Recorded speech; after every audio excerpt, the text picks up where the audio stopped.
जय सियाराम. एक थेंब रक्ताचा फुलवितो अंकुर जीवनाचा.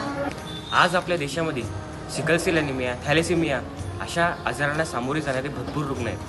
अशा रुग्णांना रक्ताची गरज असते. आणि हे रक्त कुठल्या फॅक्टरीमध्ये किंवा कंपनीमध्ये बनत नाही, तर ते रक्त फक्त आणि फक्त आपल्या शरीरात बनतं. येत्या नवीन वर्षाच्या सुरुवातीला जगद्गुरू श्रीमद रामानंदाचार्य नरेंद्राचार्यजी यांच्या प्रेरणेने आयोजित जीवनदान महाकुंभ 4 जानेवारी 2026 ते 18 जानेवारी 2026 रोजी आयोजित केलेल्या या जीवनदान महाकुंभामध्ये आपण सर्वजण सहभागी होऊयात. यासाठी आज आपण एक संकल्प करूया. चलो लिखे नई कहानी इंसानियत के नाम. जहाँ हर दिल गर्व से बोले मैंने किया रक्तदान. आओ संकल्प करें, हम मिलकर रक्तदान करें. जय सियाराम.